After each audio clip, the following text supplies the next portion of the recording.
नमस्ते, मैं हूं नरेंद्र थानवी।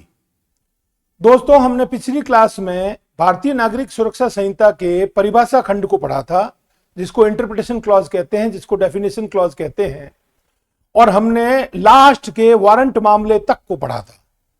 ठीक है, और फिर हमने उस डेफिनेशन क्लॉज में दिए हुए शब्द जो हैं, जैसे हमने संज्ञेय और असंज्ञेय अपराध में अंतर पढ़ा था, इसी तरह हमने जांच और अनुसंधान में, अन्वेषण में अंतर पढ़ा था, हमने जांच और विचारण में अंतर पढ़ा था।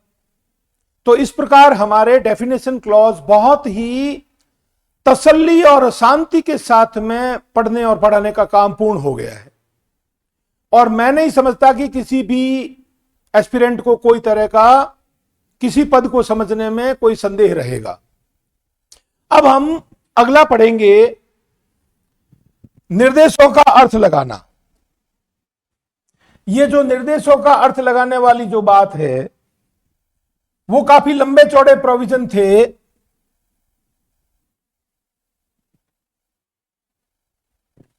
दंड प्रक्रिया संहिता में उनको थोड़ा सा संक्षिप्त कर दिया गया है धारा 3 में। तो क्या निर्देश है, किसका क्या अर्थ लगाना है, कंस्ट्रक्शन ऑफ रेफरेंसेस। तो रेफरेंस किसका, तो हमें देखना यह है कि हमें कहीं भी अगर मैजिस्ट्रेट शब्द मिलता है विदाउट क्वालिफाइंग वर्ड, तो what meaning is to be constitute by us, हमारे द्वारा अर्थ क्या लगाया जाना है कि ये किस मैजिस्ट्रेट के बारे में बात कर रहा है। तो ये ऐसी बातें हैं जो इसमें समझा रखी हैं, और मैं आपको इसको बता देता हूं। देखो, ये लिखता है कि जब तक संदर्भ से अन्यथा अपेक्षित ना हो, किसी विधि में किसी क्षेत्र के संबंध में किसी मैजिस्ट्रेट बिना किसी विशेषक शब्दों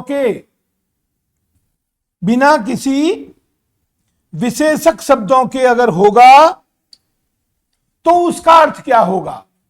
प्रथम वर्ग मजिस्ट्रेट या द्वितीय वर्ग मजिस्ट्रेट के प्रति किसी निर्देश का ऐसे क्षेत्र में अधिकारिता का प्रयोग करने वाले यथास्थिति न्यायिक मजिस्ट्रेट प्रथम वर्ग या न्यायिक मजिस्ट्रेट द्वितीय वर्ग के प्रति निर्देश के रूप में अर्थ लगाया जाएगा। इस संहिता में इस बात को स्पष्ट किया है कि when there is a use of the word that is a magistrate without any qualifying word, without any qualifying mark, or that is in reference to first class judicial magistrate, first class magistrate, प्रथम वर्ग magistrate. फिर दूसरा लिखता है द्वितीय वर्ग magistrate.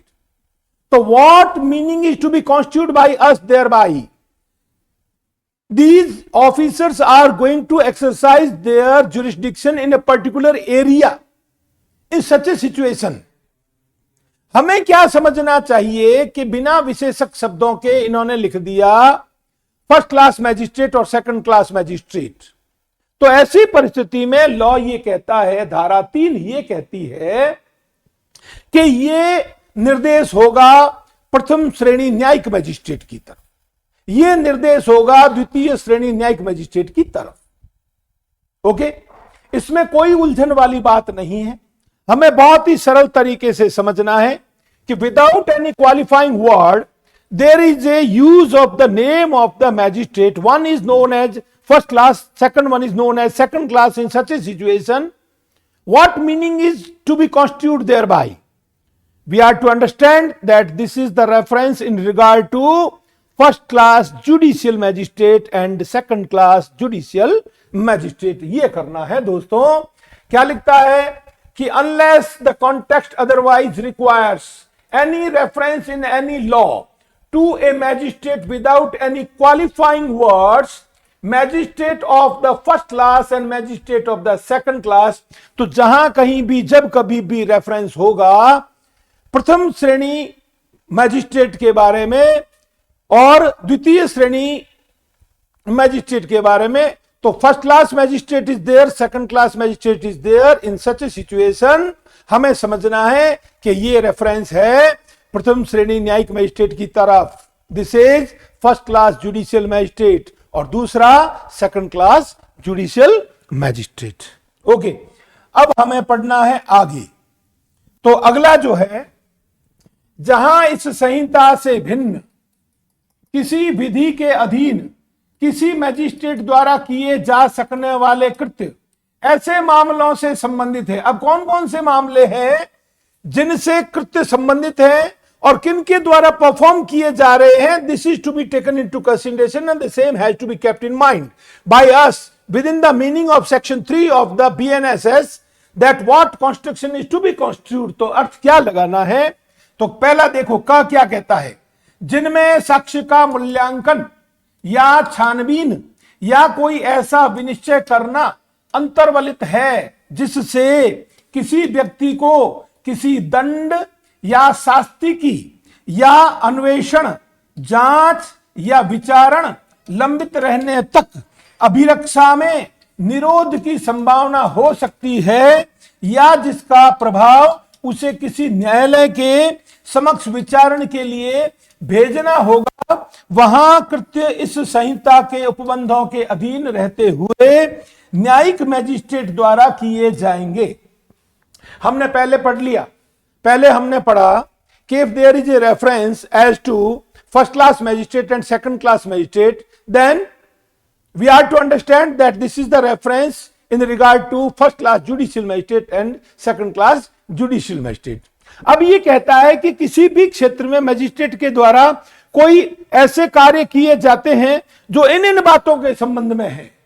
तो जैसे evidence is required to be appreciated, it is to be scrutinised, there is a case of investigation, there is a case of inquiry, there is a case of trial, and there is a case of custody of the arrested person, or a person is required to be committed to any other court, whether there is a court of session or any other court। in such a situation ये सारे कामों को अंजाम कौन देगा, इन कामों का निष्पादन संपादन कौन करेगा? that is to be performed by a judicial magistrate। it is clear, कोई तरह का शक रहना ही नहीं चाहिए।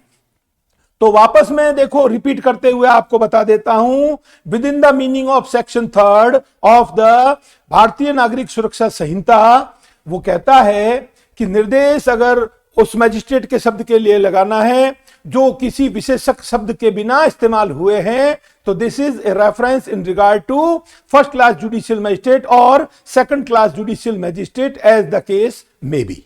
ओके, लाइकवाइज दिस, अब आगे ये कहा है कि निम्नलिखित कामों से किसी भी कोई काम को अंजाम देना हो, किसी व्यक्ति को, there is a case of investigation, there is a case of inquiry and trial and punishment and penalties there, a person is required to be kept in custody by the order of the magistrate, or the person in capacity of the accused is required to be committed to the court of session or any other court for the purpose of trial। in such a situation all these functions can be performed by a judicial magistrate only, none else, कोई और के द्वारा नहीं किया जाएगा। ठीक है, अब आ जाओ अगले पे। अब देखो जो कार्य कैसे हैं, प्रशासनिक या कार्यपालक, तो एक्ट क्या लिखता है, विच आर एडमिनिस्ट्रेटिव और executive in nature, such as the granting of licence, the suspension और cancellation of a licence, sanctioning a prosecution और withdrawing from a prosecution, they shall subject to the provisions of clause A B exercised by an executive magistrate. तो देखो हमने पहले ऊपर क्या पढ़ा, हमने ऊपर पढ़ा कि किसी भी अपराध के बारे में अन्वेषण की, जांच के, विचारण के पश्चात की कार्यवाही है, किसी भी तरह का दंड देने की बात है, शास्ति की बात है, किसी व्यक्ति को विचारण के लिए सुपुर्द करने की बात है, किसी व्यक्ति को अभियुक्त की हैसियत से हो तो उसे अभिरक्षा में रखने की बात है। तो ये सारे काम these are judicial in nature, therefore it is required to be performed by the judicial magistrate। Likewise this, आगे इन्होंने क्लियर कर दिया कि जो काम purely by nature, administrative in nature और executive in nature, in such a situation as for example granting of the license, cancellation of the license, suspension of the license, etc etc, or a sanction is required to be given for the purpose of prosecution of a particular offender.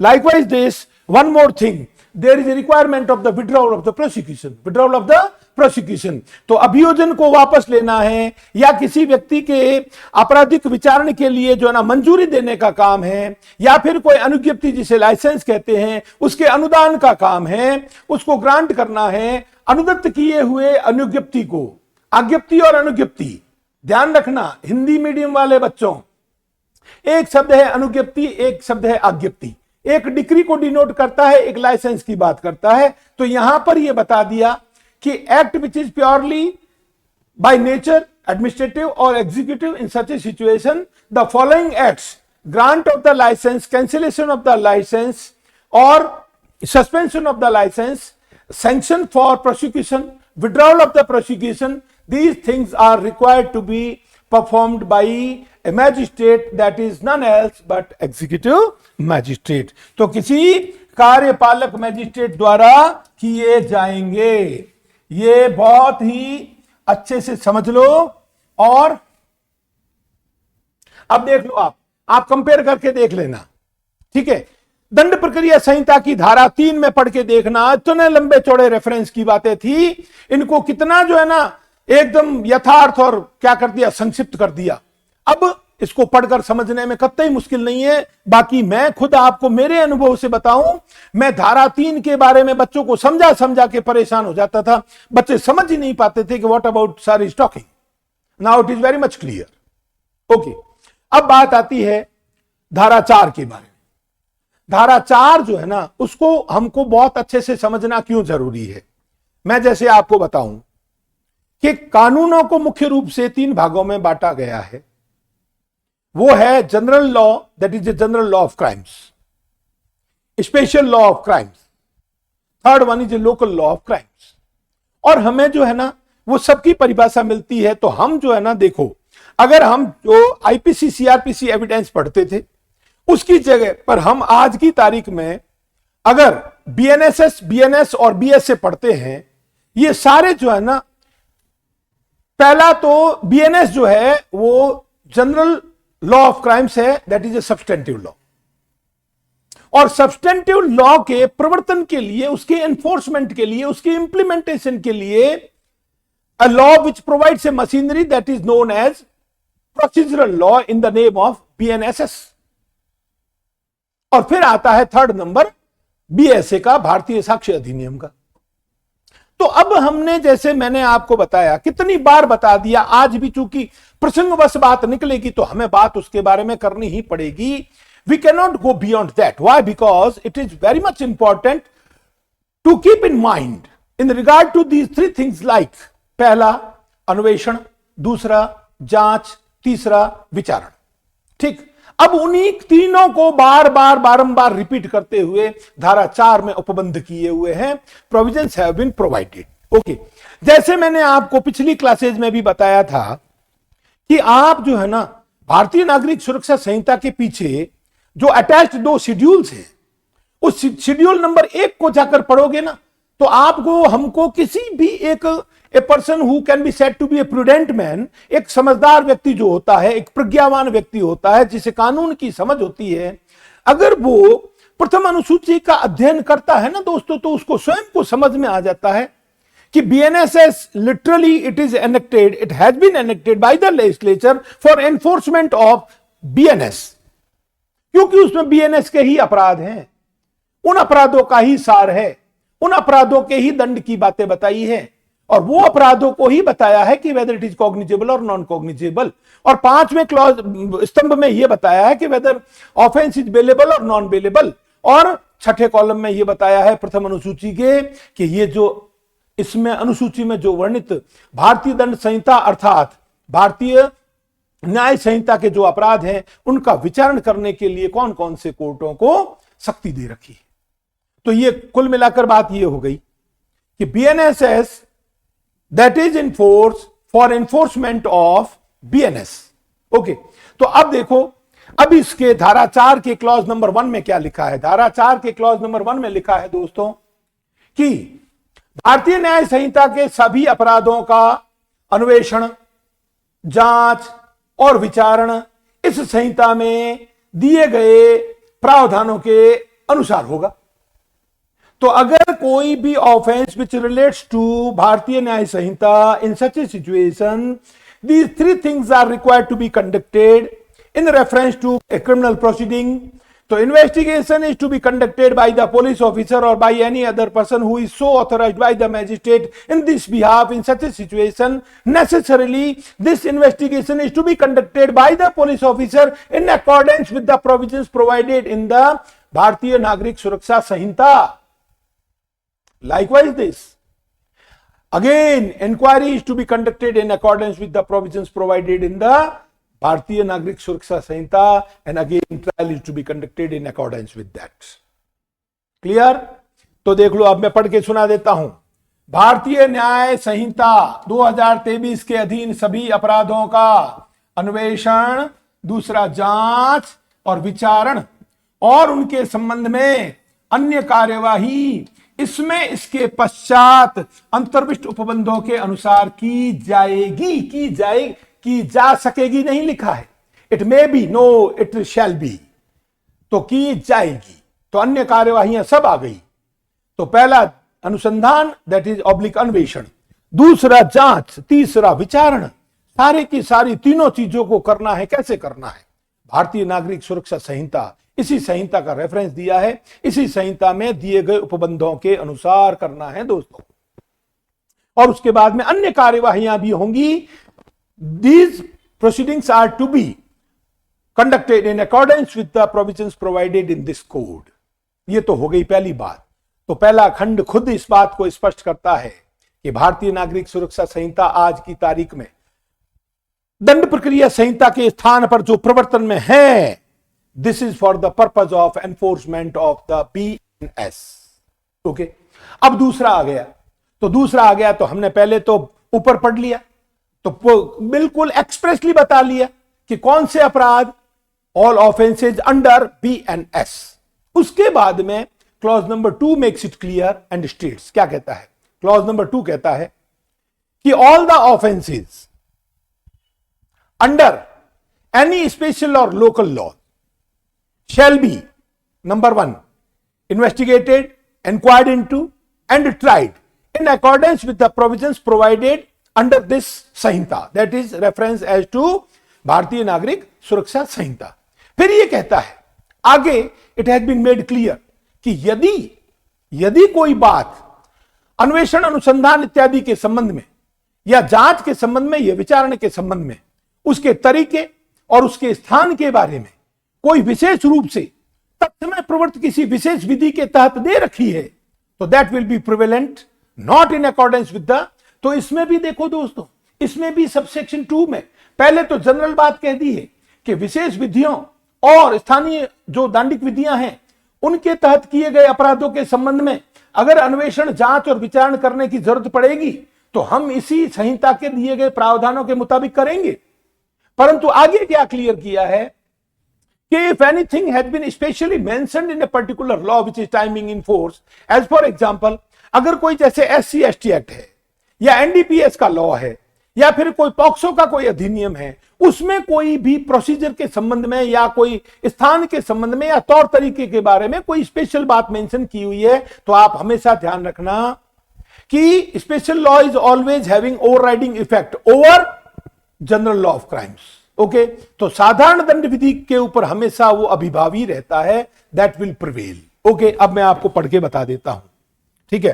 तो क्या लिखता है मालूम है कि ये तो हो गया।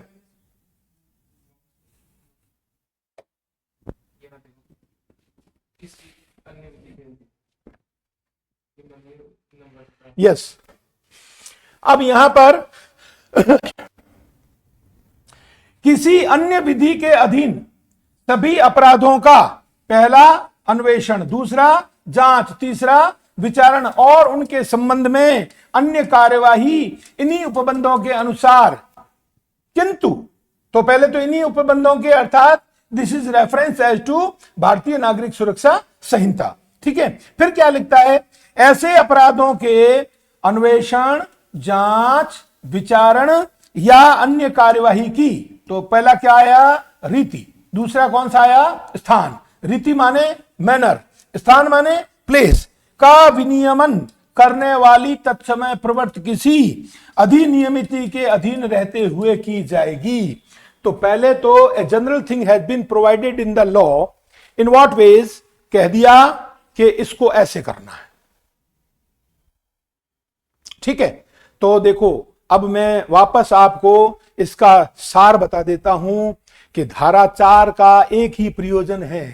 धारा 4 इस बात को स्पष्ट रूप से बताती है कि अगर भारतीय न्याय संहिता के संबंध में अगर कोई अपराध है तो उसके बारे में उसका अन्वेषण, जांच और विचारण इस संहिता में दिए गए प्रावधानों के अनुसार होगा और अन्य कार्यवाहियां भी इसी के प्रावधानों के अनुसार होंगी। ओके, फिर सबसेक्शन 2 में कहता है कि विशेष विधि या अन्य विधि में, दैट इज स्पेशल और लोकल लॉ दोनों आते हैं, उनमें किए गए अपराधों के संबंध में भी 3 बातें जो करनी होती है, that is in regard to investigation, inquiry and trial. तो वापस उपधारा 2 भी यही कहती है कि जो अन्य विधियां हैं उसके तहत किए गए अपराधों के संबंध में भी अन्वेषण, जांच और विचारण इसी संहिता के प्रावधानों के अनुसार किए जाएंगे। परंतु यदि उस कानून में कोई भी जांच, अनुसंधान और विचारण के संबंध में कोई रीति या कोई स्थान के बारे में बात की गई है तो वो उसके अनुसार किए जाएंगे। And at that time PNSS will keep मम, वो चुप रहेगी और वो प्रिवेलेंट रहेंगे। ठीक है दोस्तों, अब हमारे अगला आ गया धारा 5।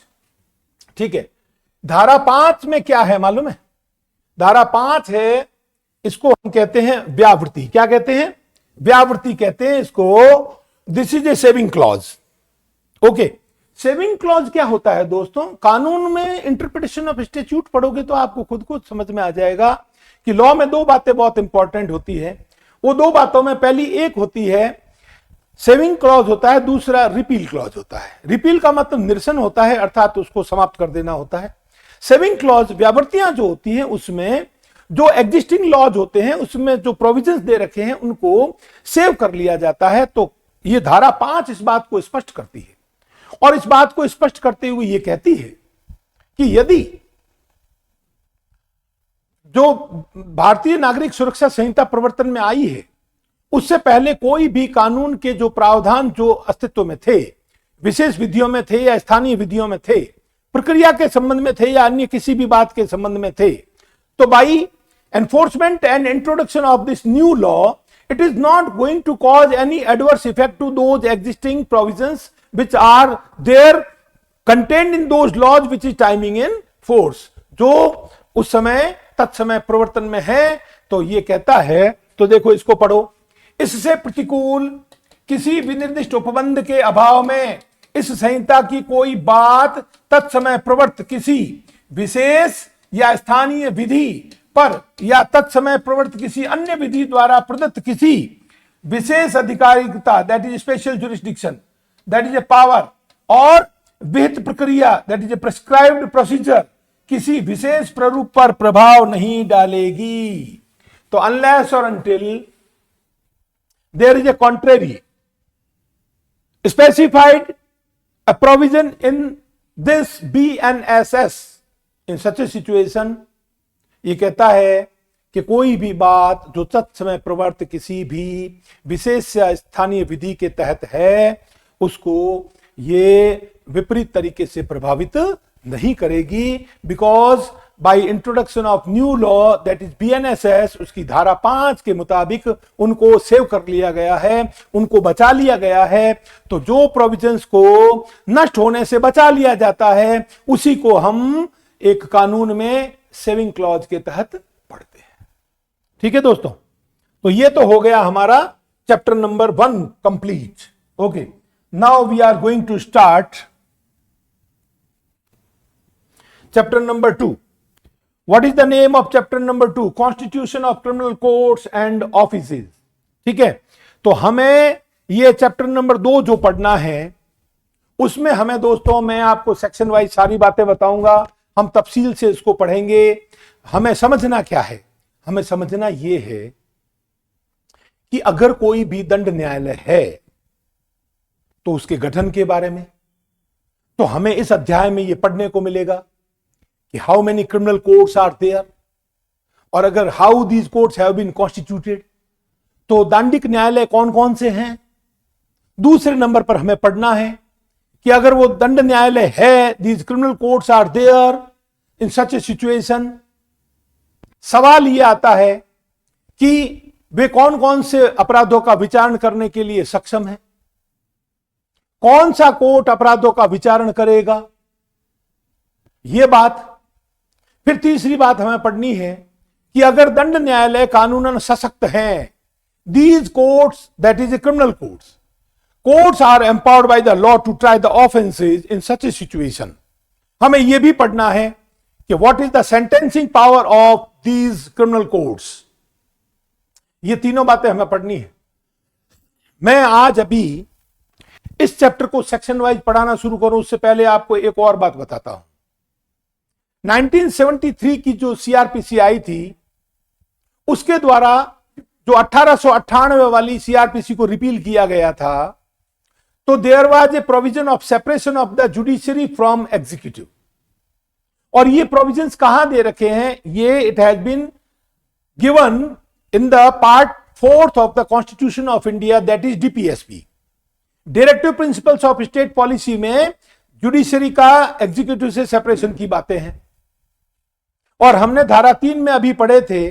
तो अब क्या हो गया दोस्तों, इनका सबका डोमेन अलग अलग हो गया, इनका अधिकार क्षेत्र, इनका कार्य क्षेत्र, in the power and province of these two courts like judicial court and executive court, इनके अधिकार क्षेत्र और कार्य क्षेत्र, अब now these people are totally independent, no one has got right to interfere. अब इनके पास में किसी के कार्य क्षेत्र में, अधिकार क्षेत्र में, अधिकारिता में हस्तक्षेप कोई कर नहीं सकता। यह इनका 100% सेपरेशन हो गया है। तो हम इस चैप्टर में पढ़ेंगे कि दंड न्यायालय वस्तुतः कितने प्रकार के हैं और दंड न्यायालय कौन कौन से हैं जो विचारण करने के लिए सक्षम है। हमें कानून पढ़ने के लिए दो बातें ध्यान में रखनी पड़ती हैं दोस्तों, और वो दो बातें कौन कौन सी होती हैं कि देखो, आप ज्यूरिस्प्रूडेंस पढ़ोगे तो आपको एक चीज समझ में आएगा कि criminal proceeding and civil proceeding, तो criminal proceeding is conducted for what, that is for administration of criminal justice. Likewise this civil proceeding is there for administration of civil justice. तो सिविल न्याय का प्रशासन और दांडिक न्याय का प्रशासन, और हमें इनको सबको पढ़ना है बहुत अच्छे से, तभी दोस्तों हमें समझ में आएगा। ये बातें हमारे सिर के ऊपर से नहीं जानी चाहिए कि हम खुद ही भौचक्के रह जाएं। नया वकील जब वकालत शुरू करता है, किसी भी सीनियर एडवोकेट के अधीन काम करना कबूल करता है, तो मैंने खुद ने प्रैक्टिकली देखा है कि जो नए एडवोकेट्स आते हैं उनको बेचारों को समझ ही नहीं आता कि उनको हाथ में एक दस्तावेज पकड़ा देते हैं, कह देते हैं फला फला कोर्ट में जाके पेश करो। अब कौन सा कोर्ट है, ये कोर्ट कैसा कोर्ट है, अभी जो कार्यवाही चल रही है वो whether it is civil in nature और criminal in nature, nothing is known to those people. और एक वकील को यही वजह है कि उसको घिसते, पिटते, लुढ़कते, उठते, वापस गिरते, फिर उठते, कम से कम 10 साल लग जाते इस सिस्टम को समझ करके अपनी वकालत स्थापित करने के लिए। तो हम जो है ना, इसको, इस कॉन्सेप्ट को बहुत अच्छे से समझेंगे और सारी की सारी बातें जो है ना वो लीगल लॉजिक के साथ पढ़ेंगे, तब हमें जो जाकर के इनके कॉन्सेप्ट जो है ना क्लियर होंगे। हमें यूं तो नाम तो पता है, हम हिरार्की के बारे में जाते हैं ना, हम दंड न्यायालयों की श्रेणियां पढ़ते हैं तो बोलने में तो खूब सारे बोल देते हैं। हम तो सुप्रीम कोर्ट की बात करते हैं, हम हाई कोर्ट की भी बात करते हैं, हम कोर्ट ऑफ सेशन की बात करते हैं, हम चीफ जुडिशियल मजिस्ट्रेट की बात करते हैं, हम जुडिशियल मजिस्ट्रेट फर्स्ट क्लास की बात करते हैं, हम सेकंड क्लास जुडिशियल मजिस्ट्रेट की बात करते हैं, हम एग्जीक्यूटिव मजिस्ट्रेट की बात भी करते हैं। इन दंड न्यायालयों का गठन कौन कौन से कोर्ट हैं जो क्रिमिनल कोर्ट में शुमार होते हैं, how these courts are empowered by the law to try the offences, and when they are empowered by the law to try the offences in such a situation, what is the sentencing power of these courts. Court की शक्तियां है क्या आखिर। हम भारतीय दंड संहिता पढ़े तो वो तो दोस्तों सब्सटेंटिव लॉ है, वो तो सारवान विधि है, वो तो एक अपराध की परिभाषा देती है, परिभाषित अपराध के लिए जो है ना सीधा दंड का प्रावधान कर देता है। वो तो कहता है 3 वर्ष तक का कारावास होगा, 5 वर्ष तक का कारावास होगा, जुर्माने से भी दंडित किया जाएगा, 7 वर्ष तक का कारावास, 10 वर्ष तक का कारावास, it may be extended up to imprisonment for life and there is the provision of death penalty etcetera etcetera.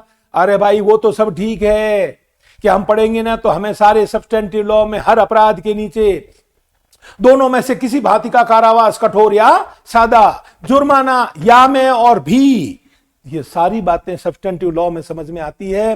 पर बच्चों को चक्कर किसमें पड़ जाता है? बच्चों को चक्कर पड़ जाता है कि what is the sentencing power of these criminal codes which have been constituted in accordance with the provisions provided in the code, है ना। तो कोड के अनुसार कौन से हैं और भारत के संविधान के अनुसार कौन कौन से कोड हैं, those codes are known as constitutional posts. That is not subject matter of the Bharatiya Nagarik सुरक्षा संहिता, क्योंकि उनका गठन इसके मुताबिक नहीं होता।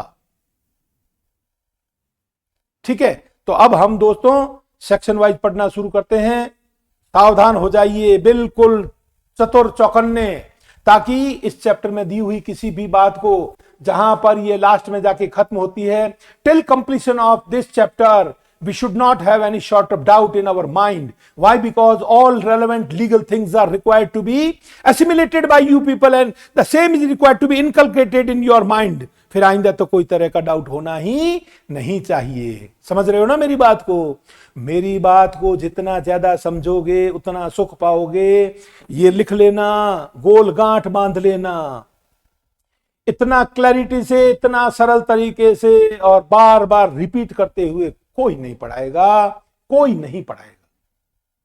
बाजार में इतने सारे जो ना, मैंने क्या कहा आपको कि कानून पढ़ाने वालों की संख्या देखता हूं मैं, तो दोस्तों मुझे तो कभी कभी ऐसा लगता है कि ये जुडिशियल सर्विस के एग्जाम में बैठने वाले जो एस्पिरेंट्स हैं उनकी संख्या ज्यादा है कि आज की तारीख में बाजार में कानून पढ़ाने वालों की संख्या ज्यादा है। कौन है ज्यादा?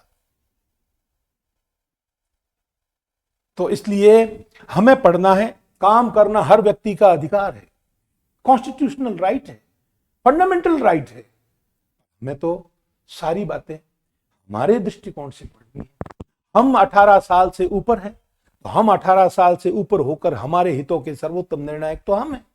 हमें तय करना है कि कौन मेंटोर है, कौन गुरु है, कौन टीचर है जो हमें व्यवस्थित तरीके से पढ़ा सकता है। और बाकी तो मैं अगर थोड़ा सा इस विषय से भटका होकर के बात करूं तो आपको ये पूछूं कि गुरु होशियार होता है कि चेला होशियार? अगर चेला होशियार नहीं होता हो तो फिर गुरु जो है ना डेमो क्लास क्यों लगाता है? डेमो क्लास लगाने पर बच्चे जो है ना क्लास में आते हैं और बच्चे क्लास में आकर के उस गुरु से, उस मेंटोर से जो है ना 2 घंटे की क्लास डेमो लेते हैं 2 दिन तक, और उसके बाद में वो they arrive at the conclusion by making assessment as to competence of the teacher, और वो इस निष्कर्ष पे आते हैं कि whether this teacher is having that sort of guts and capacity and competence to teach me or not। कौन होशियार हुआ? मेरे हिसाब से चेला होशियार हुआ, गुरु नहीं। ठीक है, तो दोस्तों हम शुरू करते हैं इसको सेक्शन वाइज। ठीक है, सेक्शन वाइज शुरू करें तो सबसे पहले हमारे आ रहा है धारा 6।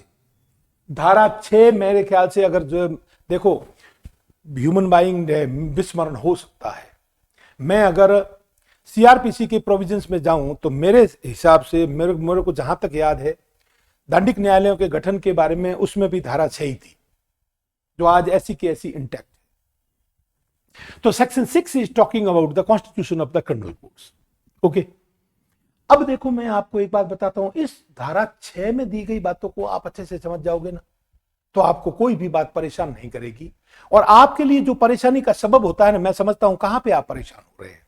तो मैं आपको जहां कहीं भी इन बातों को लेकर के डाउट होगा ना, मैं सीधे आपको लेके चला जाऊंगा भारतीय नागरिक सुरक्षा संहिता के पीछे जो उपाबद्ध है ना, कौन सी, शेड्यूल फर्स्ट, उसमें ले जाके आपके कॉन्सेप्ट को क्लियर कर दूंगा, ताकि आपको कोई तरह की एम्बिग्यूटी रहनी ही नहीं चाहिए कि इधर तो ये कहता है उधर ये कहता है।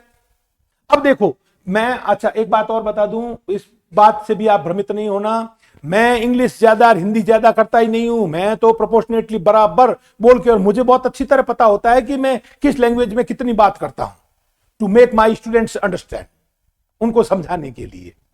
अब जैसे देखो कई बातें जो होती है ना, वो हिंदी मीडियम के बच्चों को भी जो है ना इंग्लिश में ही समझ आती है, क्योंकि जो बातें ज्यादा चलन में, बोलचाल में, जिस लैंग्वेज में होती हैं वो ही समझ में आती है बहुत अच्छे से।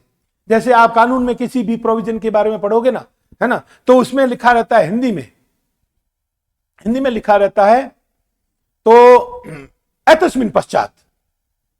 अब ये एतस्मिन पश्चात को बच्चा समझता नहीं, इंग्लिश में जाओ तो सीधा हियर एंड आफ्टर। तो हियर एंड आफ्टर, तो एतस्मिन पश्चात का मतलब क्या होता है, इसमें इसके नीचे।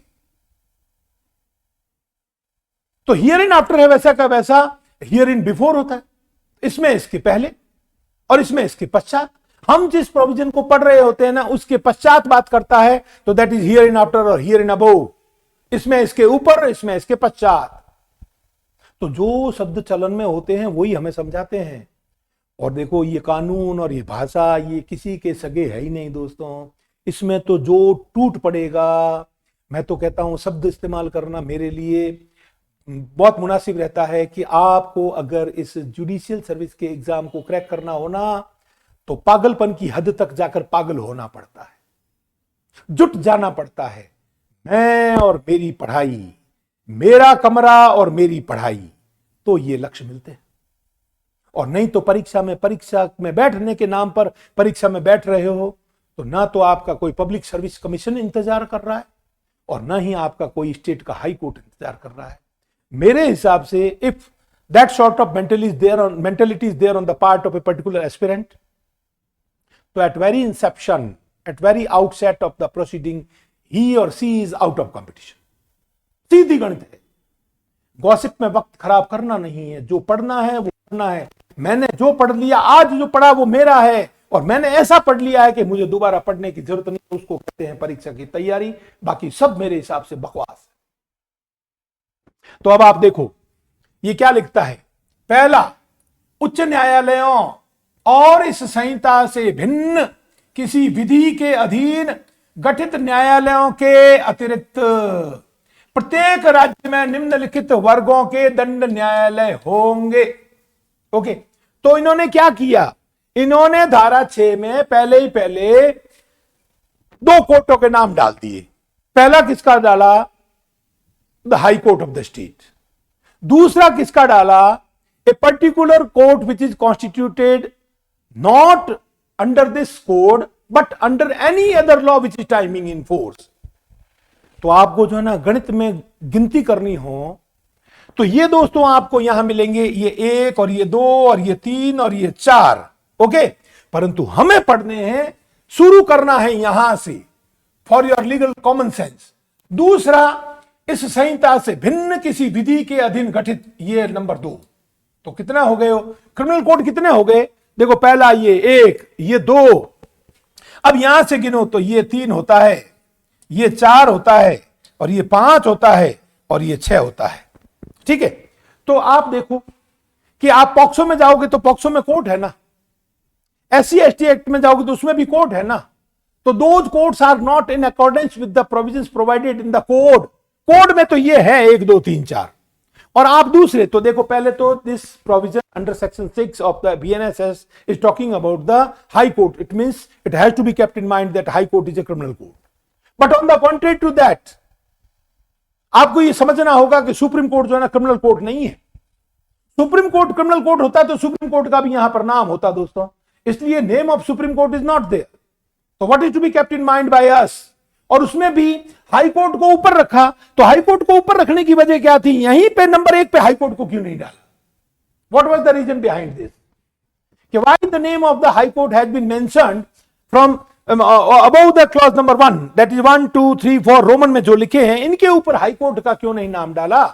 और वो दूसरे ऊपर जो तत्समय प्रवृत्त किसी विधि के तहत किसी कोर्ट का गठन हुआ, उसका नाम भी अलग रखा।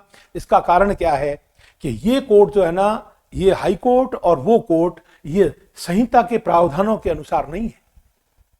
वो तो स्पेशल लॉज में खुद में उनमें there is a provision of the court, therefore those courts are there. तो देखो सीबीआई का कोर्ट अलग होता है, और क्या बोलते हैं उसको, एसीबी का कोर्ट अलग होता है, एससी एसटी का कोर्ट अलग है, पॉक्सो का अलग कोर्ट है। तो variety of courts are there and those courts are constituted in accordance with the provisions provided in those law which is timing in force. Right now we are talking about the provisions of the PNSS.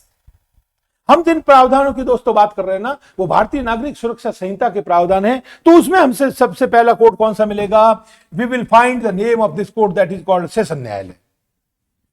तो court number 1, that is a general provision in accordance with the provisions provided in the PNSS. तो पहले हमें मिलेगा court of session, दूसरा हमें मिलेगा judicial magistrate first class, तीसरा हमें मिलेगा सेकंड क्लास जुडिशियल मजिस्ट्रेट, चौथा हमें मिलेगा एग्जीक्यूटिव मजिस्ट्रेट, है ना। तो पहला कौन सा हुआ दोस्तों? सेशन न्यायालय। दूसरा कौन सा हुआ? प्रथम वर्ग न्यायिक मजिस्ट्रेट। तीसरा कौन सा हुआ?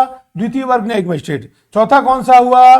कार्यपालक मजिस्ट्रेट। इन्हीं बातों को इंग्लिश में देखना है तो शब्द क्या लिखा? बिसाइड्स। बिसाइड्स क्यों लिखा? इसका मतलब उच्च न्यायालय और तत्समय प्रवर्त विधि के तहत गठित न्यायालयों के अतिरिक्त मतलब साफ है।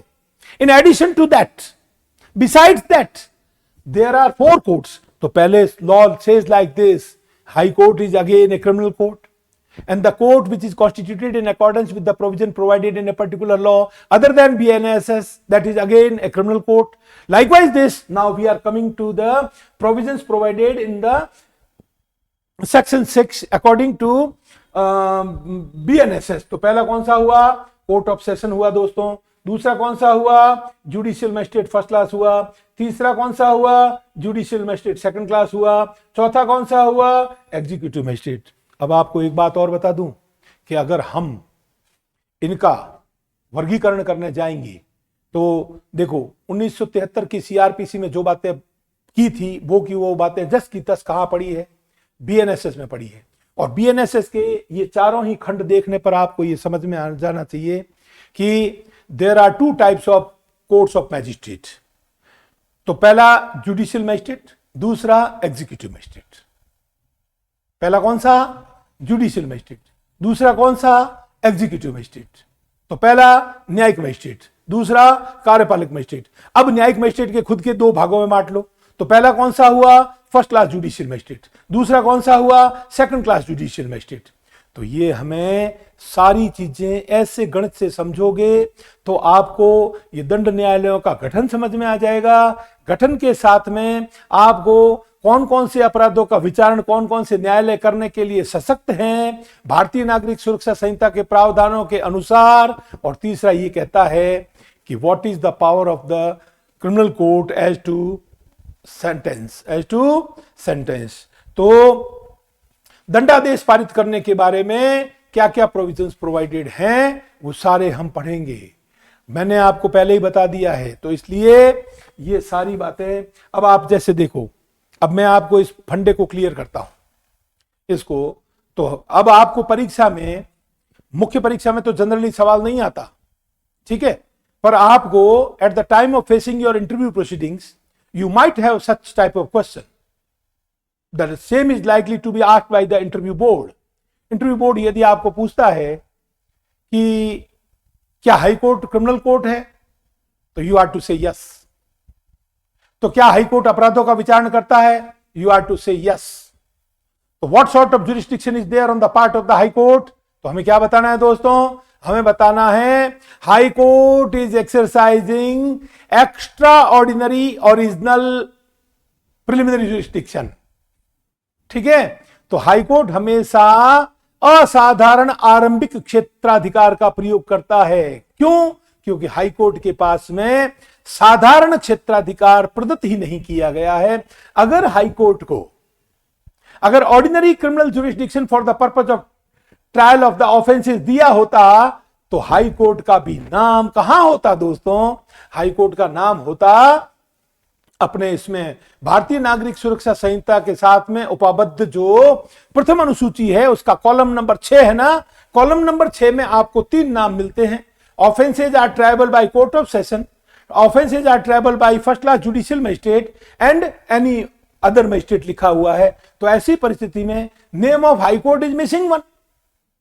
बट अकॉर्डिंग टू सेक्शन 6 तो कहता है कि besides the high court and the courts constituted under any law other than this Sanhita. तो ये जो ऊपर वाले दोनों कोर्ट है ना, तो हाई कोर्ट को खुद को नाम डाल के, और दूसरे सारे कोर्ट जो गठित होते हैं ना, नॉट अकॉर्डिंग टू बीएनएसएस के, तो ये है 4 हमारे सामने। तो इसलिए हमें गिनती में 6 गिनने हैं कि ऊपर वाले को ऊपर नाम मेंशन कर, अगर वो हाई कोर्ट क्रिमिनल कोर्ट नहीं होता तो इसका नाम ही क्यों मेंशन करते। तो therefore this factum is required to be kept in mind by you people with a view to understand the concept of the constitution of criminal courts. The first court is the high court, second court is the court which is constituted under any other law other than BNSS, and thereafter there are serial number 1st, 2nd, 3rd, 4th in the name of court of session, court of judicial magistrate first class, court of second class judicial magistrate, and that is the executive magistrate. और अब क्या हो गया, अब ये bifurcation हो गया है, अब ये जो है ना separation of judiciary from executive हो गया है। तो एग्जीक्यूटिव से 100% सेपरेशन होने के कारण से इनके इंडिपेंडेंट डोमेन हो गए हैं, they are totally independent and no court has got any right to interfere in the affairs of those courts. और यही कारण है कि मैंने आपको बता दिया कि there is a category of 2 courts of magistrate like judicial magistrate and executive magistrate. Again, judicial magistrates are of 2 kinds, first class judicial magistrate and second class judicial magistrate. मैं अगर राजस्थान से हूं तो मुझे अच्छी तरह पता है कि राजस्थान में there is a no court of second class judicial magistrate. तो जुडिशियल मजिस्ट्रेट सेकंड क्लास के जहां जहां कोर्ट है, मैंने भी सुना हुआ है कि उत्तर प्रदेश में है, मैंने कहीं और स्टेट का भी सुना हुआ है, परंतु सीआरपीसी में इसका प्रोविजन कर रखा है कि there is a court of second class judicial magistrate and their sentencing power has been given by the Sanhita itself. समझ रहे हो आप मेरी बात को? तो ये बातें हमें समझनी है दोस्तों। और एक बात और बता दूं, आपको बहुत अच्छे से समझना हो तो देखो, मैं जैसे पहले मैं पढ़ाता था तो पहले बच्चों को कहता था कि सीआरपीसी की 4 धाराएं आप ध्यान में रखो कि हाई कोर्ट जो है ना क्रिमिनल कोर्ट है कि नहीं, और है तो वो कौन से किस प्रकार के क्षेत्राधिकार का इस्तेमाल करता है। ठीक, तो मैं पहले बच्चों को कहता था कि धारा 6 को पढ़ो, धारा 26 को पढ़ो, और धारा 374 को पढ़ो, और धारा 474 सीआरपीसी को पढ़ो। ठीक है, उसके बाद में अब चूंकि ये कानून जो है ना सब्स्टिट्यूट हो गया है, तो new organised law is there in your hands. तो इन सच ए सिचुएशन अब इन धाराओं का क्रम बदल गया। बात वो की वो है जस की तस है, अब इन धाराओं का क्रम बदला। तो पहली जो धारा 6 तो अपनी जगह पर है, अब हमें 26 की जगह बीएनएसएस की धारा 21 पढ़नी है, और हमें 374 सीआरपीसी की बजाय हमें 415 पढ़नी है, और हमें 474 सीआरपीसी की बजाय बीएनएसएस की 520 पढ़नी है। तो दोस्तों लिख लो अच्छे से, कंफ्यूज तो होना ही नहीं, और अच्छे से लिख लो कि अगर हम धारा 6 नंबर 1, धारा 21 नंबर 2, धारा 415 नंबर 3, नंबर 520 नंबर 4, इन चारों ही धाराओं को पढ़ लोगे तो आपको हाई कोर्ट के क्रिमिनल कोर्ट होने और उनके अपराधों का विचारण करने की शक्ति, और उनके पास दी हुई क्षेत्राधिकार की प्रकृति, और high court when matter can be tried by the high court and if high court is going to try the offence. और एक मजे की बात और बताऊंगा आपको, इससे ज्यादा तो कॉन्सेप्ट क्लियर हो ही नहीं सकता। कैसे नहीं हो सकता कि आप जो है ना, आप सीआरपीसी को उठा करके देखते थे ना, तो आपको 4 चैप्टर मिलते थे, चैप्टर नंबर 18, 19, 20, 21, और वो चारों ही चैप्टर में थी, पहली थी सेशन ट्रायल, दूसरी थी वारंट ट्रायल बाय मजिस्ट्रेट 19 में, 20 में समन ट्रायल थी, 21 में समरी ट्रायल थी। वो चारों ट्रायल थी ना, तो चारों ट्रायल थी, तो भाई हाई कोर्ट की तो ट्रायल बाय हाई कोर्ट तो दिया हुआ ही नहीं है। तो ट्रायल बाय हाई कोर्ट दिया हुआ नहीं है। धारा 6 कहती है कि हाई कोर्ट क्रिमिनल कोर्ट है, धारा 21 भी कहती है कि हाई कोर्ट क्रिमिनल कोर्ट है, धारा 415 बीएनएसएस भी कहती है, धारा 520 बीएनएसएस भी कहती है, but where is a procedure provided for trial of the offence which is to be conducted before the high court. तो दोस्तों धारा 520 में स्पष्ट किया हुआ है कि trial procedure which has been provided in the BNSS for session court, that is a session trial, the same procedure will be adopted by the high court, being a criminal court, at the time of trial of the offense, if any offense or offenses are tried by the honorable high court of a particular state. Got it? आया समझ में? तो ये है कोर्टों की रामायण और बहुत ही सरल है।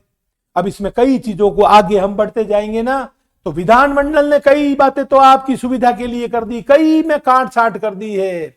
आगे पढ़ोगे तो धारा 8 मिसिंग है, जो कहता था कि मेट्रोपॉलिटन एरिया क्या होता है। अब मेरे ख्याल से मेट्रोपॉलिटन कोर्ट्स वगैरह के बारे में भी इसमें बातें है ही नहीं।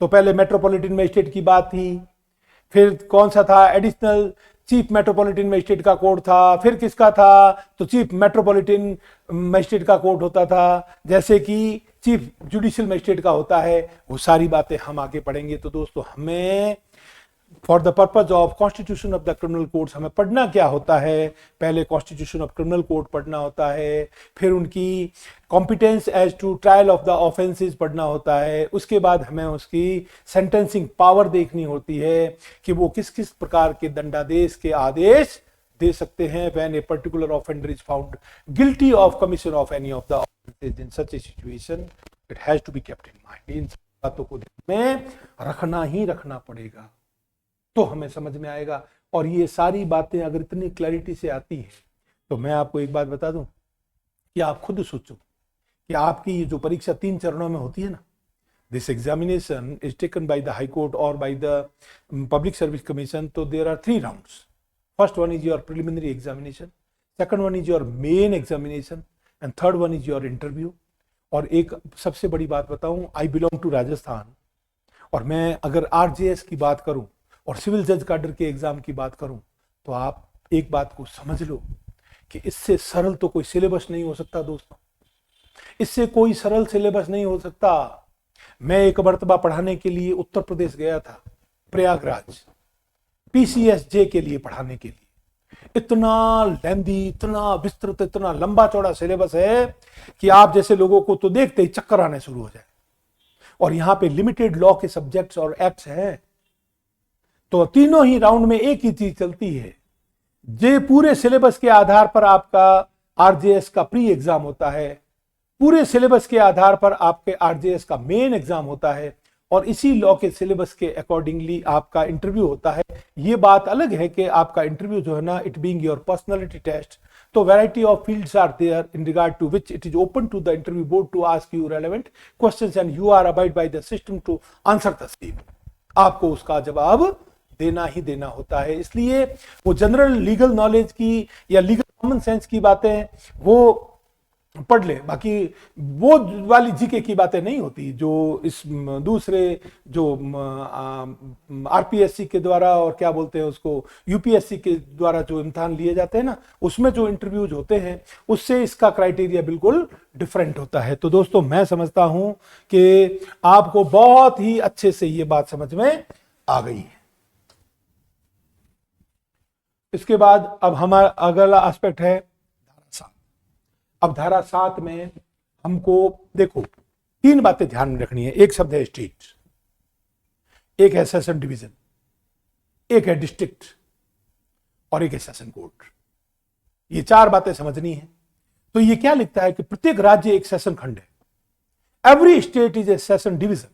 तो क्या बोलो, देखो प्रत्येक राज्य एक सेशन खंड होगा। अब देखो, आप अच्छे से समझ जाना, आप ये राज्य समझ जाओगे, राज्य का जो है ना सेशन डिवीजन समझ जाओगे, फिर आप जिला या जिले समझ जाओगे, और प्रत्येक जिले में एक सेशन न्यायालय होगा, और प्रत्येक सेशन न्यायालय में एक न्यायाधीश पीठासीन होगा।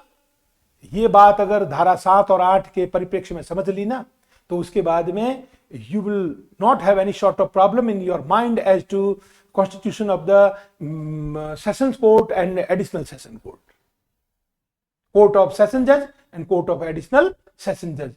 So the power of the jurisdiction of the session judge is to be exercised by the additional session judge. और एक बात ध्यान रखना, whether we are talking about the additional chief judicial magistrate or additional session judge or additional SP और ADM, जहां पर भी ADM और एडिशनल होते हैं ना, वो एडिशनल एडमिनिस्ट्रेटिवली उनके सबऑर्डिनेट हो सकते हैं, पर so far as judicial jurisdiction is concern, judicial power is concern, there is no difference at all. The power and jurisdiction which is exercised by the court of session, the same is exercised by the additional session court, additional session जज। Likewise, the power which is exercised by the chief judicial magistrate, the same power is exercised by the additional chief judicial magistrate. तो there is no difference, और additional कभी subordinate नहीं होता, और अगर subordination is there तो वो फिर प्रशासनिक रूप से अधीनस्थ होते हैं, जुडिशियल पावर को एक्सरसाइज करने के लिए नहीं होते हैं। और ये जो पहले क्यों बता देता हूं मैं बातें, उसका कारण है, मैं पहले इसलिए जो है ना, देखो आपने देखा होगा, अगर आपको कानून पढ़ने का तरीका है, अगर आपको समझ में आता है, तो मैं सारी बातों को पहले आपको समझाता हूं, फिर आपको मूल पाठ पे लेके चलता हूं। बाकी मेरा केवल जो है ना पढ़ाने का प्रयोजन जो है ना, वो केवल बेयर एक्ट के जो यहां पर डिजिटल बोर्ड पे जो डिस्प्ले हो गई है चीजें, उनके बारे में मेरे को जो है ना केवल वाचन नहीं करना दोस्तों, मेरा मुख्य उद्देश्य जो है ना आप लोगों को ये सारा कॉन्सेप्ट समझाना है। और मैं वही बातें बोलता हूं पहले आपको एड्रेस करते हुए जो इसके मूल पाठ में लिखी रहती है, और जब बोलूंगा आप उसको अटेंटिवली अगर सुन करके दोस्तों समझ जाओगे ना, तो आपको कतई प्रॉब्लम नहीं होने वाली, आपको 0.1% समस्या नहीं आएगी कि इसमें लिखा हुआ क्या है। क्यों? क्योंकि मैं पहले से ही समझा देता हूं। तो ये क्या लिखता है कि प्रत्येक राज्य क्या होगा दोस्तों, एक सेशन खंड होगा, या फिर सेशन खंडों से मिलकर बनेगा। ये ध्यान रखना, आप अगर साथ को नहीं समझा तो आगे की बातें समझने में थोड़ी कठिनाई और दिक्कत होगी। ठीक है, सेशन खंडों से मिलकर बनेगा, और प्रत्येक सेशन खंड इस संहिता के प्रयोजनों के लिए, देखो एक बात ध्यान रखना, every session division for the purposes of this code, that is this Sanhita, इस संहिता के प्रयोजनों के लिए, प्रत्येक सेशन खंड इस संहिता के प्रयोजनों के लिए क्या होगा, एक जिला होगा, एक जिला होगा। तो it will be a district for the purposes of this Sanhita. फिर या जिलों से मिलकर बनेगा, जिलों से मिलकर बनेगा। ठीक है, पहला। फिर क्या लिखा है मालूम है, राज्य सरकार उच्च न्यायालय से परामर्श के पश्चात ऐसे खंडों और जिलों की सीमाओं या संख्याओं में परिवर्तन कर सकेगी। ये सारी बातें इस तरह बता रखी है धारा 7 में। तो धारा 7 में हमें स्टेट को पढ़ना है, स्टेट एक सेशन डिवीजन होगा या सेशन डिवीजन से मिलकर बनेगा। इस संहिता के प्रयोजनों के लिए प्रत्येक सेशन डिवीजन जो है ना एक डिस्ट्रिक्ट होगा या जिलों से मिलकर बनेगा। और आगे आपको पढ़ने को मिल जाएगा कि क्या है कि it is open to the state government after consultation with the high court of the state, it is open to the state government to क्या कर सकती है, ऐसे खंडों और जिलों की सीमाओं या संख्या में परिवर्तन किया जा, that can be done, it has to be kept in mind. Okay, अब उसके बाद में अगला धारा 3। धारा 3 क्या लिखती है कि राज्य सरकार उच्च न्यायालय से परामर्श के पश्चात किसी जिले को उपखंडों में विभाजित कर सकेगी। It is open to the state government कि वो एक जिले को कई जो है ना उपखंडों में, सब डिविजन्स में विभाजित कर सकेगी और उन उपखंडों की सीमाओं और संख्याओं में परिवर्तन भी कर सकेगी। किसी राज्य में इस संहिता के प्रारंभ के समय विद्यमान सेशन खंड, जिले और उपखंड इस धारा के अधीन बनाए गए समझे जाएंगे। तो before enforcement of this law, that is BNSS, उसके पहले क्या हो रखा है, existing session division is there, existing district or districts are there, existing subdivisions are there. So these three things like session division, number 2 districts and subdivisions will be deemed to be made in accordance with this section of BNSS. ठीक है दोस्तों, तो आज के लिए हमारा जो महत्वपूर्ण मुद्दा यह था कि हम कॉन्स्टिट्यूशन ऑफ क्रिमिनल कोड्स को बहुत ही भली भांति समझ लें और फिर अपराधों को पढ़ना, भारतीय न्याय संहिता को पढ़ना, साक्ष्य अधिनियम को पढ़ना, वो तो बहुत सरल है। और मेरा जो पढ़ाने का जो तरीका है उसमें क्रम यही है, पहले हमें पढ़ना है तो हमें पहले बीएनएसएस ही पढ़ना, क्योंकि भारतीय दंड संहिता का स्थान लेने वाली भारतीय न्याय संहिता को तो पढ़ना बिल्कुल ही मुश्किल नहीं है दोस्तों। उसमें तो सीधे सीधे अपराधों की परिभाषाएं दे रखे हैं और उनके दंड के प्रावधान कर रखे हैं। जो समझने वाली बात है ना वो सारी की सारी इसी में, how to give momentum to the criminal law, how this law is brought into motion, इसको कैसे लाते हैं, कैसे करते हैं। ठीक है, तो ये सारी बातें आज हमने विस्तार से पढ़ी और अगले लेक्चर में हम और ज्यादा तसल्ली के साथ हर चीज को जो इसमें दे रखी है उसको डिटेल में पढ़ेंगे। तब तक के लिए जय हिंद।